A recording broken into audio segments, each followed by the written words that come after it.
It is now Tuesday in Topps Project 70, and word on the street is a card sold yesterday on eBay for $7,500. What card could it have been? But when you look at the card itself, this really feels like a Topps Heritage card.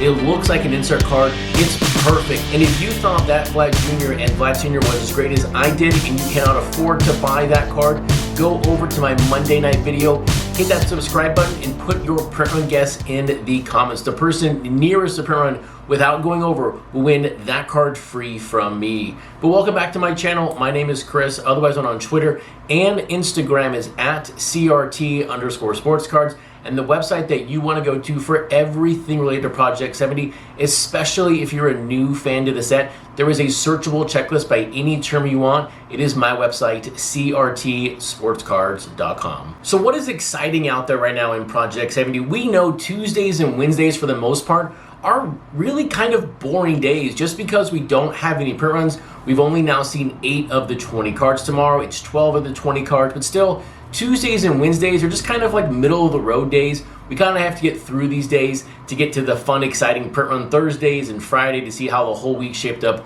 overall. But today in Project 70, we had a player autograph for the very first time, Mike Trout. Now, you know my thoughts on the autographs. They're kind of irrelevant because they sell out so quickly, but it was very, very nice to see Crayola release a Mike Trout autograph. Although that Mike Trout autograph they chose to show on the card, it looks like a fake Mike Trout autograph. So hopefully the real autographs will be signed by Mike Trout when the card releases. Of course they will be, but I thought it was funny how the autograph looked really fake at the beginning of the day. But then second here, on the secondary market, the cards that we always want to hit are those gold one-of-ones. And I guess I could go ahead and show off one of the gold one-of-ones I've hit this year. And this one's funny because of the error on the back of the card, but here is Mims Band's Gary Sheffield. There is the gold one-of-one from 1971 Topps. And then the back, which spells Gary, G-A-R-I. And that error, of course, is not only on the gold one-of-one, it's on every single base card. There are also multiple errors out there in Project 70. They're all UER. They're all uncorrected errors, so I don't really think they're valuable at the end of the day. Maybe in the near future, if we ever find one that's not spelled incorrectly, that could be very valuable, but for the most part, they are all UERs. But look, they're also not always going to return you a hefty sum. A lot of the cards are going to sell for under $1,000. Now, look, 20 bucks to turning it into 800, 900 bucks, that's a pretty good deal, don't get me wrong. But one card yesterday in Project 70 sold for $7,500. That Chuck Stiles, Shohei Ohtani, tipped the scales at 7.5K. So congrats to the person who pulled that one-of-one gold, and also congrats to the buyer. That is a very, very nice price tag for that Ohtani by Chuck Stiles. But if you're also curious what other one-of-ones have sold for this year in Project 70, simply go to my checklist, type in the word yes, because in my checklist, yes will pull up every single gold one-of-one that I have seen that has been found. Now, I will tell you, that one-of-one yes list is a little outdated, but what is not outdated is the sales from eBay. Every single one-of-one that's sold on eBay is listed on the checklist with that price tag. That Ohtani by Chuck Stiles is the third largest card. There is the Acuna by DJ Ski, 8.5K, and then that Fernando Tatis by Ermsey topped the scales at over $11,000. But as we now turn our focus to the cards that released today in Project 70, what 4 new combinations did we lay our eyes upon this morning? First up, it was Jackie Robinson by Sean Weatherspoon. Second up, we had Ronald Acuna Jr. by Michael B. Third, Ernie Banks by Chuck Stiles. And then ending the day is that Mike Trout by Greg Crayola Simpkins. And if you're like, Chris has said Jackie Robinson so much here recently, you are not wrong. This is now the 5th Jackie Robinson since card 525, that claw money. This is now Jackie's 11th card in the set. This is also Acuna's 17th. This is Mike Trout's 16th. But on the lower scale here, congrats here to Chuck Stiles. This is now only the 4th Ernie Banks in the set. So it's great to see another artist here go down a road that has not been traveled yet by many artists. But now let's break down that Sean Weatherspoon Jackie Robinson first. This is from 1959 Topps. You can just look at the card and go, that's 59 Topps. And you know, if you followed me for any length of time on this channel, I have not had the greatest affection for Weatherspoon cards. They haven't connected with me. It's the flowers, it's everything else about the card versus the player. So for me, this is not one of my favorites of the day. I will tell you though, because Jackie is in black and white, I do appreciate that.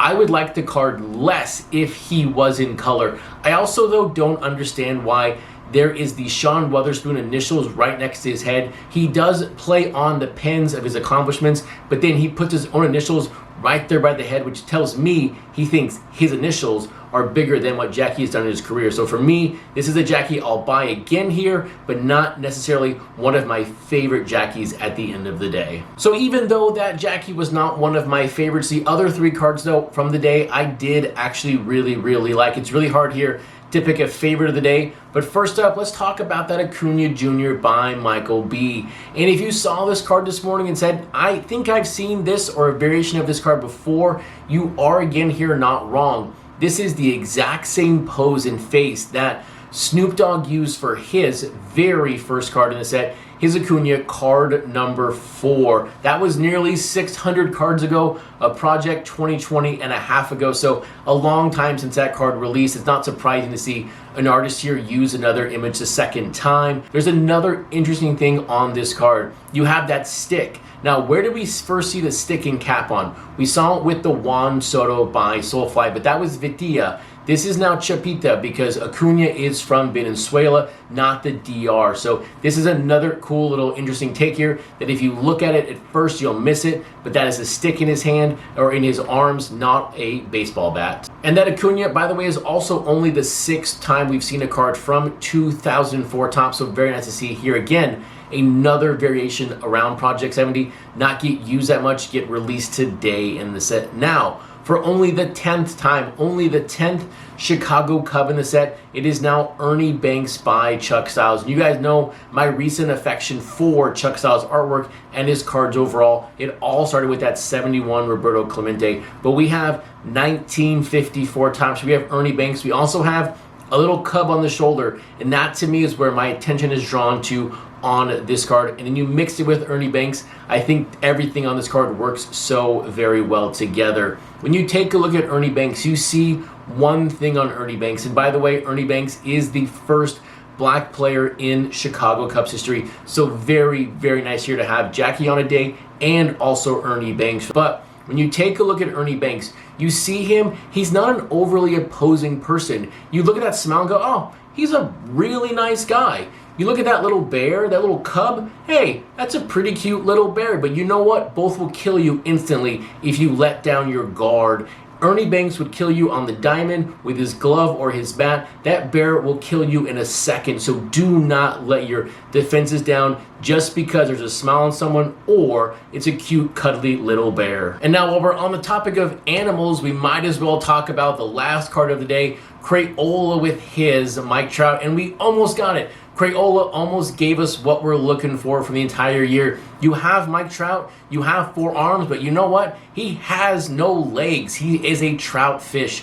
This is something that we've been looking for from Crayola for a very long time. Yes, I don't think we're going to get a full, real true Crayola design in a card because he wants to stay true to the player, but it was fantastic to see Mike Trout without any legs and to see the fish and everything else in the background. Finally, that octopus kind of got minimalized in the very back. It's there, but it's not the number one thing. You've got Mike Trout, the fish. And so for me, this Crayola card is going to be my favorite card of the day. This will also conclude your Tuesday night daily download for Topps Project 70. If you liked the video, give it a thumbs up. And of course, if you're not subscribed, hit that subscribe button.